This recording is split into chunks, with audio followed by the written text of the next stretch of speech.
Bonjour à tous, ravi de vous retrouver au Parlement européen à Bruxelles pour une nouvelle émission d'Europe Hebdo. Et dans cette émission, un grand reportage. Les vapoteurs peuvent souffler. Les parlementaires européens se sont prononcés pour que la cigarette électronique ne soit pas considérée comme un médicament. La e-cigarette pourra donc continuer à être vendue dans les boutiques spécialisées ou chez les buralistes. C'est ce qu'ont décidé les eurodéputés. Bon sens ou victoire des lobbies. Retour sur les coulisses de cette semaine décisive au Parlement européen. Semaine décisive pour la cigarette électronique. Mais avant un tout autre sujet, posons-nous une question. Assiste-t-on à une vague de fonds extrémistes en Europe? Peur de l'immigration, crise économique, crise identitaire. Jamais le terrain n'aura été aussi propice à l'idéologie ultra-nationaliste et anti-européenne. Alors une question, l'Europe vire-t-elle populiste?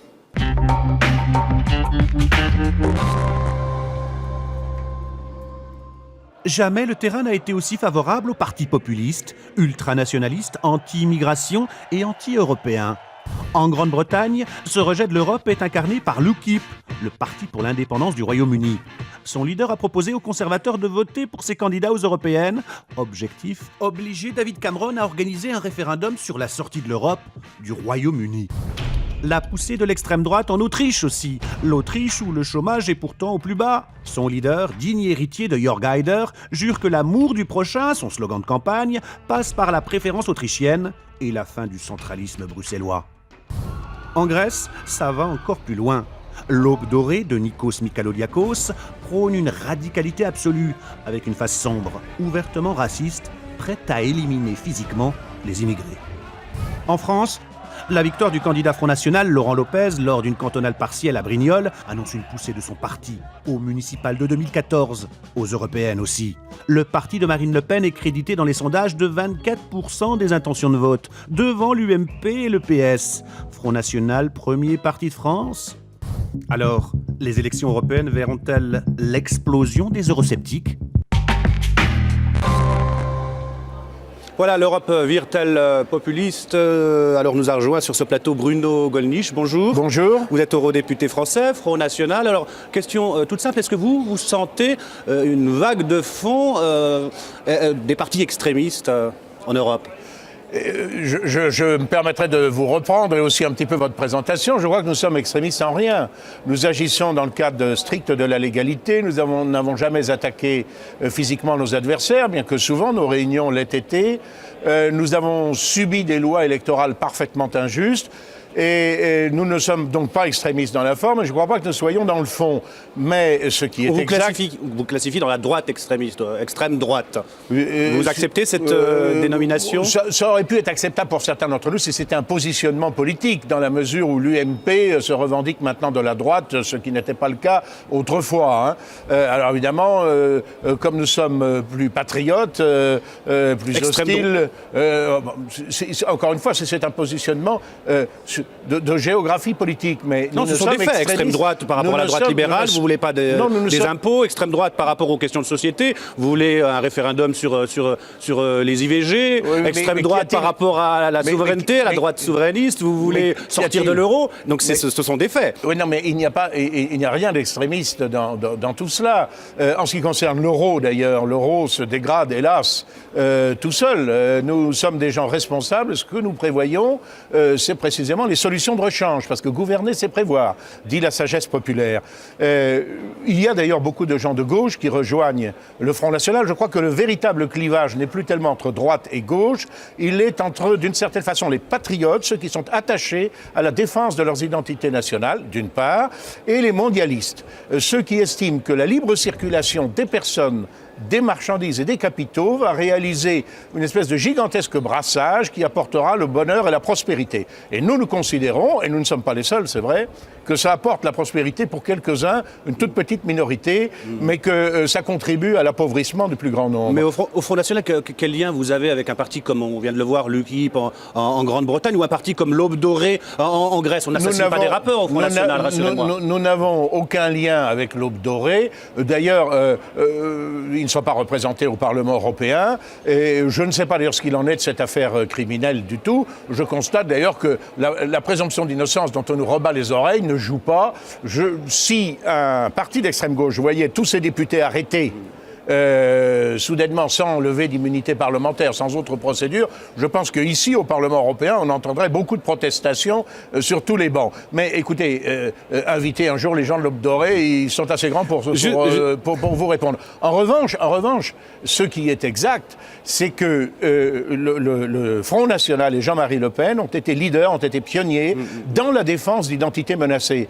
Et ce sentiment que les identités sont menacées, que le brassage des personnes à une échelle gigantesque qui est voulue par certains dirigeants apporte des problèmes de société, que l'ouverture des marchés à des pays qui font travailler leurs ouvriers dans des conditions d'esclavage ruine nos économies, que la monnaie unique n'est pas adaptée à des économies qui sont extrêmement différentes d'un pays à l'autre. Ce sentiment de frustration contre ce qu'on peut appeler les trahisons des promesses européennes, eh bien, il se répand en Europe et nous sommes en contact, bien sûr, avec beaucoup de nos collègues britanniques, autrichiens, hongrois et parce autres. que justement, il y a eu un débat la semaine dernière au Parlement européen sur la montée des extrêmes. Je vous propose d'écouter l'une des intervenantes, Sylvie Guillaume, qui est eurodéputée, qui tente d'expliquer pourquoi il y aurait cette montée des extrêmes en Europe. Écoutez, vous réagissez juste après.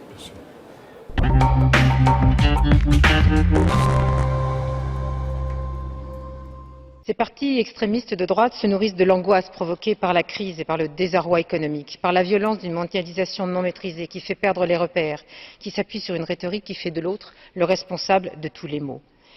Alors pour contrer cette progression dont l'idéologie porte les germes d'une violence inacceptable, il faut d'abord agir en termes économiques. Voilà, c'était Sylvie Guillaume. C'est la ritournelle habituelle. Vous vous nourrissez des peurs, etc. Vous vous nourrissez de la crise. La crise économique. De la crise économique. Mais nous serions extrêmement heureux s'il n'y avait pas de crise économique. Ce n'est pas nous qui l'avons provoquée, la crise économique.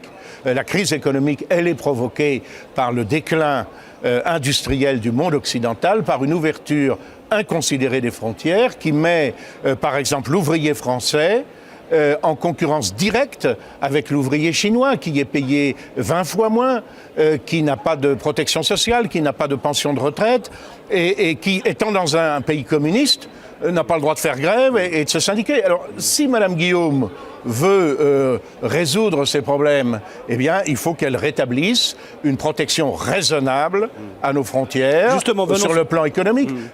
Il est tout à fait faux, d'ailleurs, que nous faisons des immigrés les boucs émissaires. Il y a un problème d'immigration massive, incontrôlée, parfois non intégrée dans nos pays, mais les responsables de cette situation, ce ne sont pas les immigrés eux-mêmes, ce sont les responsables politiques et économiques occidentaux. En deux mots, votre programme européen, c'est quoi? Vous n'êtes pas pour une Europe fédérale, vous êtes pour une Europe des nations, vous êtes pour la sortie de l'euro?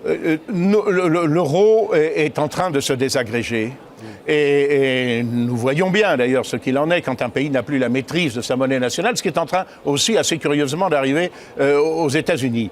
Par conséquent, nous prévoyons la sortie de tout cela. Ce que nous voudrions, c'est le respect du patrimoine politique et spirituel de l'Europe. L'Europe, c'est l'espace qui, dans l'histoire de l'humanité, a inventé la liberté des nations. Ça nous est aujourd'hui évident. Mais ça ne l'a pas toujours été. Il y a des civilisations qui ne connaissent pas cela, qui ne connaissent que la domination par exemple, de l'empereur de Chine en Extrême-Orient, ou que sais-je, ou le mythe du califat dans d'autres civilisations. Nous avons l'égalité des nations, petites ou grandes, leur liberté, leur souveraineté. Nous voudrions conserver cela, mais nous ne sommes pas opposés. Nous ne sommes évidemment pas opposés à toute coopération européenne, qu'il y ait des coopérations scientifiques, qu'il y ait des échanges d'étudiants comme Erasmus, qu'il y ait par exemple le lancement de satellites Galileo pour que nous ayons un satellite indépendant des États-Unis d'Amérique, mais au moins que ce soit des programmes. On aura noté ces précisions, merci précis, chiffrés, quantifiables, sur lesquels les citoyens puissent mettre un bilan coût-avantage. Merci M. Gollnisch d'avoir accepté notre invitation. Et maintenant, place au reportage. Le Parlement européen a donné son feu vert à une nouvelle législation pour rendre moins attractifs les produits du tabac, mais a refusé que les cigarettes électroniques soient vendues exclusivement qu'en pharmacie. La cigarette électronique ne sera pas considérée comme un médicament et pourra l'acheter un peu partout dans les boutiques spécialisées ou chez le buraliste. Alors, retour sur une semaine cruciale de la cigarette électronique au Parlement européen. C'est un reportage signé Johan Rolla.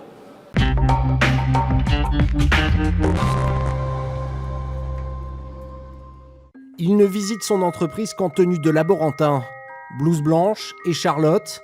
Dans une vie antérieure, Charlie, 40 ans, était ingénieur d'affaires. Aujourd'hui, le voici directeur commercial de ce laboratoire qui fait sa fierté. En tout, il y a 1000 m². Ici, vous avez un petit peu le cœur du procédé, c'est-à-dire le conditionnement à façon. C'est là où on élabore vraiment les flacons sur mesure pour nos clients. Dans ces petits flacons, le carburant des cigarettes électroniques, le e-liquide. 450 000 fioles aux arômes made in France, produites chaque mois dans l'entreprise. Nous réassemblons nous-mêmes les arômes naturels de manière à ce qu'ils soient suffisamment subtils, avec une approche la plus cohérente possible pour le vapotage. C'est vraiment comme de la cuisine. On est passé d'une personne, Vincent uniquement, qui effectivement faisait ses essais dans son laboratoire, à aujourd'hui 50 personnes. Pour le fondateur au fourneau quelques mètres plus loin, la croissance est exceptionnelle, 15% par mois. En un an, l'entreprise de cet ancien fumeur converti à la cigarette électronique s'est imposée comme le deuxième fabricant français de e-liquide. J'estimais qu'il y avait beaucoup d'améliorations à apporter sur un produit qui provenait à l'époque essentiellement de Chine, où il y avait une grande liberté sanitaire en la matière. J'avais envie de savoir exactement qu'est-ce que j'inhalais. Dernier investissement, cette machine justement destinée à contrôler leurs produits. Pour suivre la demande, Vincent et Charlie vont surtout devoir doubler leur capacité de production. Mais pour l'instant, pas question de s'en réjouir. Ces lignes-là coûtent très cher et nos investissements sont effectivement en attente d'une vraie réponse de la part du Parlement européen. Car depuis quelques semaines, la cigarette électronique est bel et bien dans le collimateur de l'Europe. Lundi 7 octobre à Strasbourg, un drôle de mouvement de protestation. Vapeur tous ensemble. 1, 2, vers le ciel pour leur montrer qui on est. Sur le parvis du Parlement européen, 300 utilisateurs venus crier leur colère.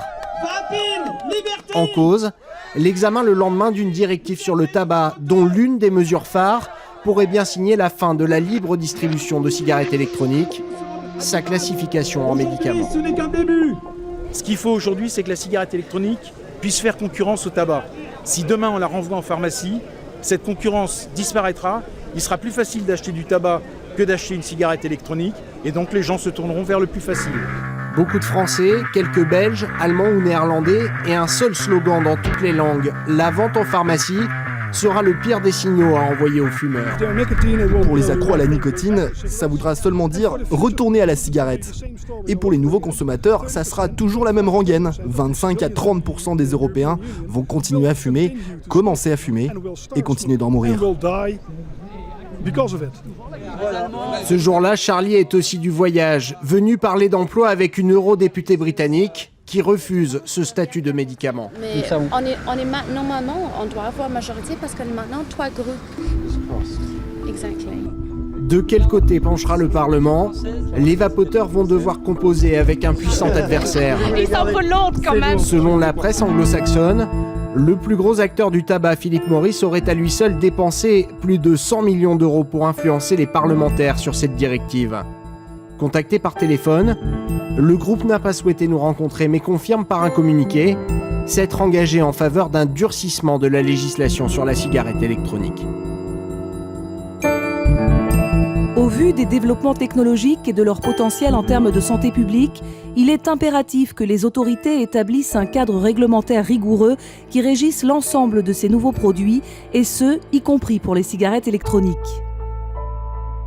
Farouche adversaire de ce lobby, l'eurodéputé écologiste Michel Rivasi témoigne de ses nombreuses tentatives d'approche au fil des semaines. Voilà ce qu'on a reçu. C'était dans un paquet comme ceci, avec de l'info, donc c'est pas... Il n'y a pas marqué Philip Morris ou British American Tobacco. Hein. Ça, c'est le lobby mafieux du tabac. Voilà. Pas question de transiger en matière de santé publique. Pourtant, l'eurodéputé votera ce statut de médicament.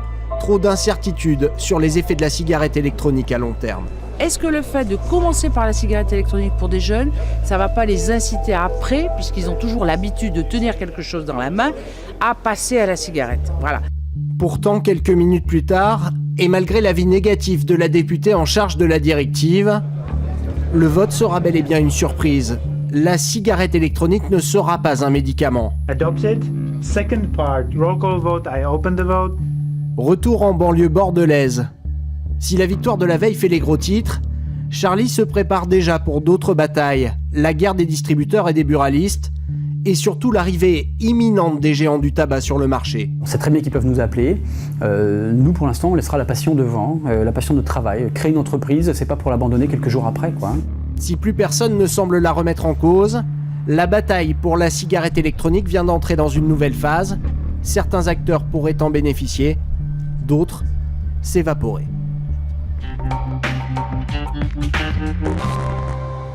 Voilà un reportage signé Johan Relat. Deux invités nous ont rejoints sur ce plateau. Je suis bien entouré. Bonjour mesdames.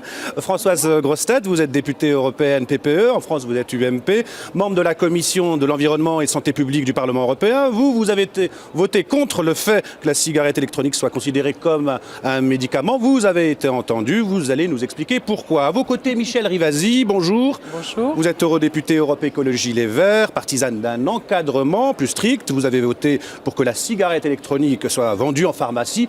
Vous n'avez pas été entendu. On vous a vu dans le reportage, vous avez reçu un gros colis, ça venait de l'industrie du tabac. Il y avait quoi dedans ? Il y avait énormément de tabac en vrac avec des contenants qui disaient, vous voyez, ils sont recyclables. C'est-à-dire que maintenant, l'industrie du tabac, vous voyez, vise à l'environnement, plus des cigarettes électroniques. Et grosso modo, on considère que l'industrie du tabac a investi à peu près 7 000 €, alors tout confondu avec leurs consultants, par député européen. Donc, vous voyez le chiffre annoncé, 100 millions d'euros sur l'ensemble. Ils ont fait un lobby incroyable. Françoise Grossetête, vous avez reçu une invitation à dîner. J'ai reçu le tabac en vrac et j'ai reçu une invitation à dîner pour la semaine prochaine. Invitation envoyée bien évidemment avant le vote. Par qui ? Par l'industrie du tabac, dans un restaurant très réputé de Strasbourg. Alors une question toute simple, le Parlement européen a exclu la vente de l'e-cigarette en pharmacie. Est-ce que c'est une bonne chose ? C'est une mauvaise chose ? Écoutez, sur la cigarette électronique considérée comme un médicament, moi je ne pouvais pas adhérer à cette théorie-là, estimant d'abord que la cigarette électronique aujourd'hui est utilisée par un certain nombre de fumeurs qui se disent que c'est un moyen pour eux, peut-être, de quitter un jour la cigarette traditionnelle. Mais si on vend cette cigarette électronique dans une pharmacie, d'abord, c'est un frein. C'est un frein, justement, pour aller acheter cette cigarette électronique que l'on trouve aujourd'hui dans des boutiques, chez des buralistes, etc.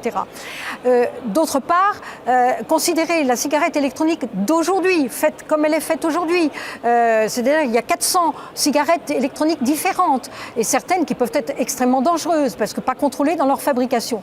Considérer qu'elles allaient pouvoir devenir un médicament, cela entraînait une vraie dépréciation de ce qui est de la définition du médicament lui-même vendu en officine. Michel Rivasi, vous n'êtes pas d'accord ? Non, je ne suis pas du tout d'accord. Parce que dans votre reportage, et vous-même, Madame Grossetête, vous dites que ça doit être exclusivement vendu en pharmacie. Ce n'était pas vrai. C'est le problème des États membres. Chaque État membre peut décider vente en pharmacie et à l'extérieur. Donc moi, j'étais favorable à ce que ça soit vendu dans des différents commerces, même spécialisés pour l'information du consommateur. Moi, ce qui m'inquiète, et pourquoi je voulais une autorisation de mise sur le marché allégée. Vous voyez, je ne voulais pas qu'on tape financièrement sur les cigarettes électroniques, mais on ne sait rien sur les cigarettes électroniques. Vous venez de dire il y en a 400. Il y en a énormément qui viennent d'Asie, qui viennent d'ailleurs. Là, vous avez quelqu'un qui fabrique des cocktails. Je ne sais pas si vous vous rendez compte, il y a plus de 109 cocktails à base de Sex on the Beach. Il y a des trucs incroyables. Il n'y a aucun contrôle. On s'aperçoit qu'il peut y avoir de l'acroléine. Elles sont moins dangereuses que les cigarettes normales. Oui, il n'y a pas de monoxyde de carbone responsable des infarctus. Il n'y a pas de goudron responsable de cancer de poumon. Il y a de la nicotine responsable de l'addiction. Il y a des formaldéhydes. Et moi, ce que je voulais, c'est un contrôle pour savoir quels sont les effets à moyen et à long terme et faire en sorte à ce que, quand on vous dit, parce qu'il y a des cigarettes électroniques à la nicotine, les patchs que l'on met pour justement les gens qui veulent l'arrêter, ils ont leur autorisation de mise sur le marché. Pourquoi on n'aurait pas fait un truc, voyez, plus light en disant on va contrôler, on va avoir les effets sanitaires, même si je suis d'accord avec vous, c'est moins toxique que la cigarette. Seulement, il faut un contrôle. Quel contrôle on va avoir ? Eh bien, vous allez avoir toute cette nicotine et le peu de contrôle, on voit que c'est même pas la quantité qui est affichée. Il faut quand même les contrôler, ces gens-là. Françoise Grossetête, oui, mais en réalité, la directive que nous avons votée, elle prévoit l'encadrement de la cigarette électronique. Encadrement à travers sa production, sa fabrication, sa production et la distribution interdite aux mineurs. et interdiction de faire de la publicité. Oui, mais il n'y a pas un contrôle sur la nicotine. Ça, c'est un pas en avant. Alors, si, il va y avoir des contrôles, parce que dans notre encadrement législatif, il va y avoir effectivement la nécessité de ne pas dépasser un certain pourcentage de nicotine. Ceci étant dit, ça ne peut pas être considéré comme un médicament et surtout pas comparé au patch à la nicotine. Le patch à la nicotine, on le prend quand véritablement on veut arrêter de fumer. Tandis qu'actuellement, les vapoteurs, ce sont des gens qui fument d'habitude et qui sont très contents. Une recharge de cigarettes électroniques, ça coûte 6 €. Hein. C'est l'équivalent de 7 paquets de cigarettes. Est-ce que c'est pas là l'explication du succès, c'est-à-dire à des fumeurs qui font des économies et qui ont un espoir de vie meilleure? Alors, mais si vous voulez, moi je trouve qu'il y a deux publics. Oui. Il y a effectivement le public des gens qui veulent arrêter de fumer. Et ça demandait quand même un contrôle, parce que s'il y a 40, 60 mg de nicotine, 30 ou 2 mg, c'est quand même pas la même chose. Donc il fallait un encadrement. Mais aussi, moi ce qui m'inquiète, c'est vous avez vu le succès de la cigarette électronique, et surtout en France d'ailleurs. Et il s'adresse aux jeunes. Pourquoi il y a plus de 104 cocktails? Et c'est pas n'importe quoi. Vous avez à la framboise. Je vous interroge. Dans nos reportages, on a généralement l'habitude de mettre en avant quelqu'un qui vous interpelle, qui vous interpelle, vous, parlementaire. Alors, on a interviewé un directeur commercial qui fabrique des cigarettes électroniques. Sa filière, elle marche. Il vous pose une question sur sa filière maintenant. On l'écoute.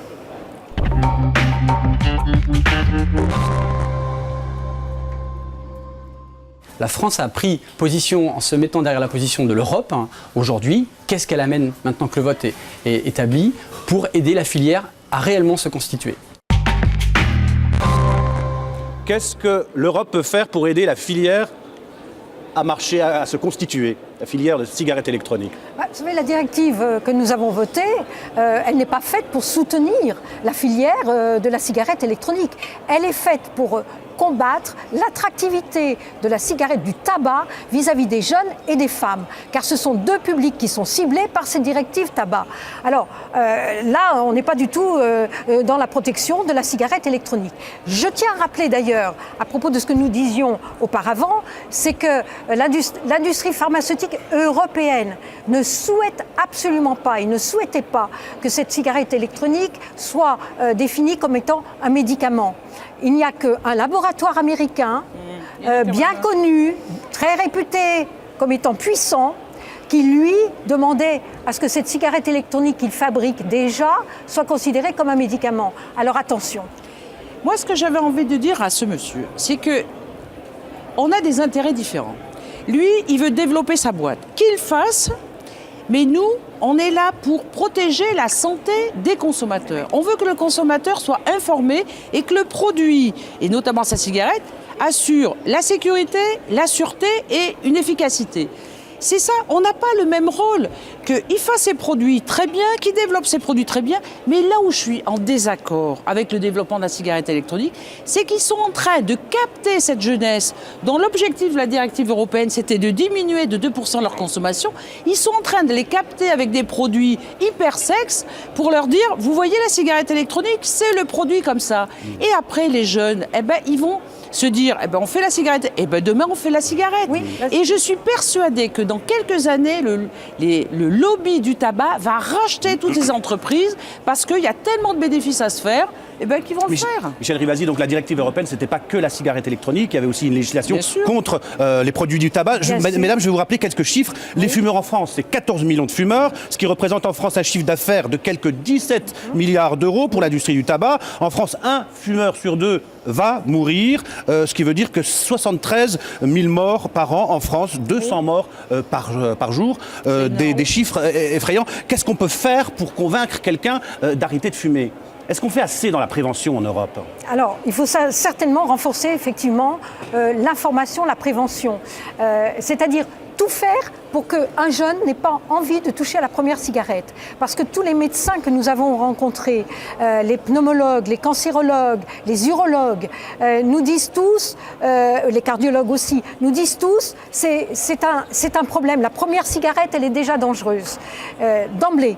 Donc il faut tout faire pour éviter que ce jeune ait envie de toucher à cette cigarette, tout faire pour éviter qu'une jeune femme continue de fumer. et de transmettre malheureusement les conséquences de son addiction au fœtus, par exemple. Tout ceci, ça a des conséquences terribles. Donc il faut beaucoup mieux informer. Et quand on parle des images que l'on a positionnées sur le paquet de cigarettes, qui sont des images assez effrayantes à voir, on nous dit « Oh mais non, ça ne sert à rien ». Si, il y a eu des sondages qui ont été faits dans certains pays, entre autres en Grande-Bretagne, qui montrent que cela quand même inquiète beaucoup les jeunes. Donc il y a énormément de dispositifs à mettre. Et surtout, supprimer les arômes, interdire les arômes. Nous avons interdit les arômes. Pour le menthol, nous avons été obligés d'accepter un délai qui me paraît un peu long, mais bon, qui est passé de 8 ans. Mais tout ceci, c'est quoi très la important. suite de cette directive? Maintenant, on va négocier avec les États membres. Oui, les négociations, et peut-être que sur le menthol, les États sont pour 3 ans. Donc on va peut-être réduire. Mais on a perdu sur les slim cigarettes. C'est-à-dire ces cigarettes très fines. Et vous parlez des femmes, et vous avez raison. Parce que les slim cigarettes, je regrette que l'on n'ait pas pu interdire les cigarettes. Le menthol, c'est vraiment, vous voyez, là, il y a 2 choses sur lesquelles il faut être très dur. C'est l'attractivité et l'addiction. Quand même, il faut que les gens sachent que l'industrie du tabac met plus de 4000 molécules, dont des molécules qui rendent encore plus addictifs. Pour moi, c'est des criminels, ces gens-là. Ils ont un fric dingue. Vous avez vu ce qu'ils ont fait au Parlement? Ils ont voulu acheter indirectement les députés européens. Ils ont fait une pression à l'emploi de façon incroyable dans les États membres. Et en plus, dans certains États, ça finance les campagnes électorales. Donc, ils ont fait du chantage. Et ces gens-là, avec la quantité de morts, je trouve ça scandaleux. Ce sera le mot de la fin. Merci, mesdames, d'avoir accepté notre invitation. C'est la fin d'Europe Hebdo. Vous retrouvez la semaine prochaine Nora Hamadi pour une nouvelle émission au Parlement européen à Strasbourg, cette fois. D'ici là, bonne suite des programmes sur les chaînes parlementaires.